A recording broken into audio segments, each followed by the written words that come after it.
Why millionaire Benny Hill lived like a pauper all his life. Benny Hill had a morbid fear of spending money. He was already earning money at the age of 6. He entertained people at the beach with popular songs. As a teenager, Hill dropped out of school.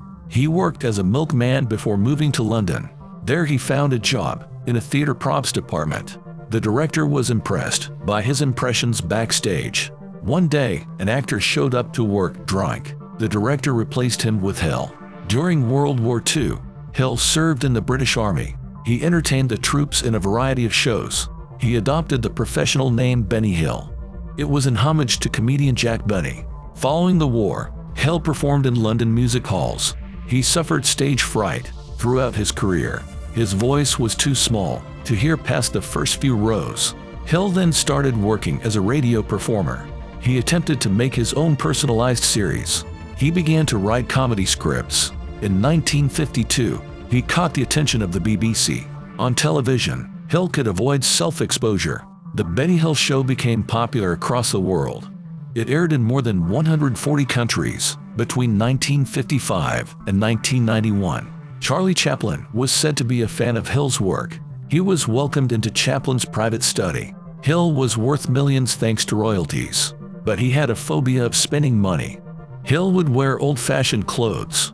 He wore them until they were threadbare. He tried to fix his shoes himself. He glued the soles when they became loose. Hill always bought food in cheap neighborhood supermarkets.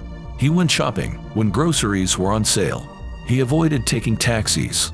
He used public transport and even walked to places. Owning a car was out of the question. Large expenses that came with it would have upset Hill. He did not want to cross the Atlantic. The only trip he used to allow himself was to Marseille. There he stayed in boarding houses. Hill never bought any property. He lived in a rented 2-bedroom apartment. The crockery there didn't even belong to him. He even refused to redo the roof of his mother's house. He considered it too expensive. Hill never married or had children. He did not consider himself attractive enough to women, but it is known that he tried to marry twice. The first time was with the showgirl Doris Deal. The second time was with the actress Annette Andre. Hill's health declined in the late 1980s.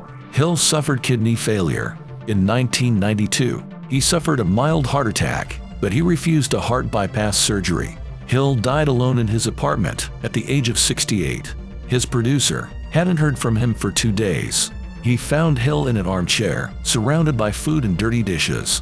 Hill's cause of death was recorded as coronary thrombosis. At the time of his death, his estate was worth $8.5 million. It is around $15 million today. Hill wrote his will 3 decades before his death. His parents were named as his beneficiaries, but they were already deceased when he died, and so were his siblings. So the money went to Hill's nieces and nephews. Several of them never even met Hill when he was alive.